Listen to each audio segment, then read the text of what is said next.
Hello everyone. On this special occasion, we want to talk about Islam in Papua. In this video, we will talk about four topics. The first one is how Islam got into Papua. Actually, until now, there is no confirmed facts about how exactly Islam got into Papua.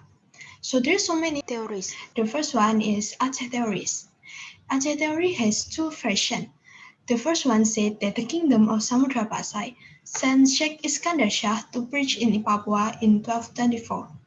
This theory comes from the 15th Pati-based king, but in the tombstone of the first Samudra Pasai king, it's written 1297, which means in the 13th century, Samudra Pasai kingdom is still a new kingdom, so they should be focused more on their own area. The second version said that Islam was spread by Abdul Ghaffar. The proponent of this theory comes from a book named The History of the Entry of Islam, which said that Abdul Ghaffar and his friend land on Fatagar, which is a kingdom in Fak-Fak, Papua, to search for spies. The second theory is Arab theory. It said that Sharif Muaz al-Katan spread Islam in Patimunin, Fak-Fak on 16th century. The third theory, which is a Panda theory, said that Islam in Papua was influenced by Bugis traders who passed through Banda, Fak-Fak, and Isram route. The fourth theory is Pakan theory. This theory said that Pakan's kingdom take a part on the Islamization in Papua using traders and its authorities. The proponents of this theory comes from the book titled The Preaching of Islam, which said that in the beginning of 16th century, some islands and some clans in West Papua already submitted to Pakans. And the last theory said that the existence of political and trade relations between Raja Ampat and Fak-Fak and Tidore and Ternate Kingdom in Maluku made Islam spread there. The proponents of this theory comes from the historical record of Tidore's kingdom. From there, we can find out that the 10 Tidore kings did expedition in Papua. Islamic Kingdom in Papua, Waigeo Kingdom, located in the area of Waigeo Island, Raja Ampat, West Papua. In 1569, local residents received preaching from the Sultanate of Pekan, based on Pekan Island, Maluku Islands. The Sultanate of Pekan appointed 4 local kings to rule on each of the largest island. The first is Komalo Kerajaan or Capital Kerajaan on Waigeo Island. The second is Kerajaan on Salawati Island. The third is Komalo Nagi in Misool.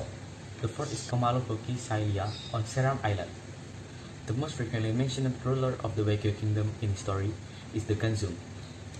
The people made their living as traders, and the coastal areas of Waigeo were dominated by fishing and other marine activities. Because the kingdom is an Islamic kingdom in Papua, the people also live by the Sharia and laws that apply in Islam. The Waigeo kingdom collapsed due to the entry of the Dutch in the 17th century, religious conflict, entry of Christianity, and massacre of Muslims. Kaimana Kingdom. The Kaimana Kingdom is one of the 9 kingdoms in the area of the Pumbere Peninsula of Papua. Originally, Kaimana was a part of Namatota, but slowly but surely became an effective area in itself. Weakened when Tidore expanded its power. For some time, this kingdom was vacuumed because there was no king. In 1808, this kingdom rose again, and weakened again in 1898 with New Guinea controlled by Dutch. Sailolof Kingdom, located in the south of Salawati, to be precise in the village of Sailolof, Raja Ampat, Papua. There are several terms used in the government system in the Sailolof Kingdom, one of which is Vankalana. Even in the Sailolof Kingdom, they are familiar with the payment of taxes collected from their people who are left in the palace area. The tax officer is called Mirino. Misool Kingdom, located in the Raja Ampat area, West Papua, on Misool Island. Before Islam developed on Misool Island, the Misool community generally embraced animist belief.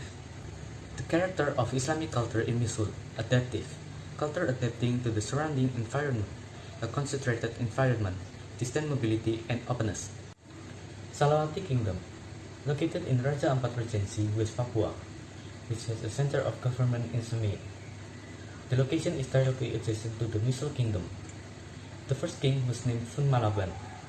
The economic life of the people of the Kingdom of Salawati can be said to be quite advanced, because they are familiar with mining, plantations, and island management. Aiduma Kingdom. The Kingdom of Aiduma was centered on the island of Aiduma, and it's estimated that its glory lasted between the 13th and 16th centuries. Rumbati Kingdom. The Rumbati Kingdom is one of the three traditional kingdoms located on the Onion Peninsula. Judging from the system of government, initially the power center of the Rumbati Kingdom was at the western tip of the Onion Peninsula. However, because he suffered defeat while fighting against the Fatagar Kingdom, the center of power was then moved to Ega Island. Fatagar Kingdom, located in Fak Regency, West Papua. Its existence is known due to the influence of the Tituri Sultanate, so that the function of the existence of the king in the Fatagar Kingdom was to support the economy of the Tituri Sultanate. Namatota Kingdom, or Koyai. Geographically, it's in Kaimana Regency, West Papua Province. The first king was Pulantua, who from the beginning he had embraced Islam. Then, the leadership was continued by the second king named Lamarora, who helped spread Islam by visiting the Caucasus area. And next, I will talk about the influence of Islamic kingdoms in Papua. The first one is about religion. The existence of Islamic kingdom in Papua introduced many Papuan people to God, existence, to Islam law, Quran, and finally, some of them started to embrace Islam. This is a good change because this means Papua's people are introduced to a good values that were taught in Islam religion. Islam got into Papua through traders, religious figures, and other Islamic kingdoms' influence.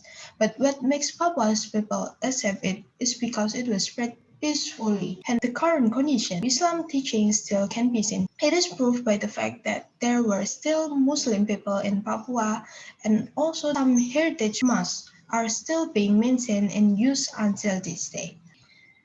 And next is about humanity. So there's two important points that changed in Papua about this. One is maybe some of you already know that Papua has so many tribes, so many clans, and sometimes a war and inhuman activities that happens there. But since Islam started to get into Papua, it slowly started to change. They started to uphold humanity's values and also Kiese Kolano rules, which we will talk about later. This is proved by the fact that Kokoda tribe in Papua decided to abandon the Wongi or Hongi tradition, which is a killing tradition. And the second important point is Islam introduced them to tolerance. This is proved when there were two German missionaries that rest in Salawati, Papua. People there immediately welcomed them. And next is, what makes this change happen? In the 16th century, where there was a war between Tidore, Ternate, and Sailolof kingdom. And at that time, Sultanate of Tidore received help from Raja Ampat's people who was led by Kurabasi. But what makes this war unique is because in this war they agreed to 3 points. The first one is not to kill women, second not to kill children, and last is not to kill weak or dying people in the war.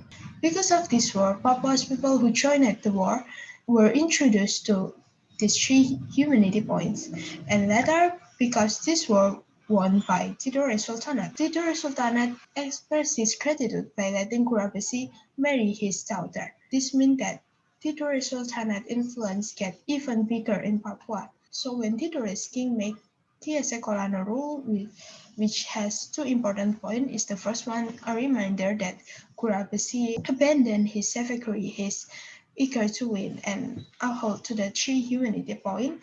And the second one is 5 big attitudes about human values. Those in Papua also started to accept this rule. The current condition, humanity values and tolerance still live there. This is proved by the fact that in 2019, West Papua got the highest index of religious harmony in Indonesia. Political system, tax system. Tidore Kingdom obliges kingdoms under its control to pay taxes every year, which then introduced taxes to the Papuan people. King. With the arrival of Islam, Papua's people were introduced to a system of government headed by a king. Kings have attendants with mayor title and sangaji. Now, the Papuan people still carry out the obligation to pay taxes and get their rights as citizens. What is different is that currently the government is presidential. Economy. The presence of Muslim traders in Papua, especially in Misool, has introduced a trading system and also plantation. Art. The influence of Islam on Papuan society can be seen from the introduction of the calligraphy, wood carving, and Arababu music. Heritage. This is a map of the heritage of the Islamic Kingdom in Papua. Here are some of the heritage. Patimura Old Mosque, the old mosque in Patimura village. The mosque, which was originally named Masjid Al-Yasin. Tunas Gain Mosque. This mosque is located in the East Fakfak area. Baitur Rahim or Kaimana Mosque.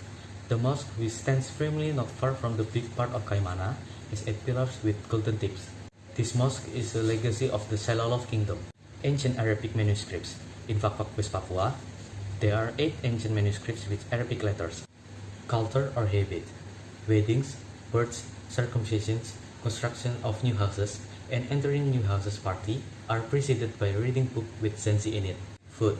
The Islamic food that was known in the past is still existed in the village of Sanuk, Lapintol, and Beo in the Waigeo district. And the last is oral story. Until this day, there are still many stories about Islam in Papua. For example, is Gurabasi story. After we learn about the Islam in Papua, we can learn good values. The first point is to respect others and uphold humanity's values. And the second point is to not break our promise or agreement that we have already made. And the third point is to be kind to your enemy. And the last point is to not force our will. That's all from us. Thank you.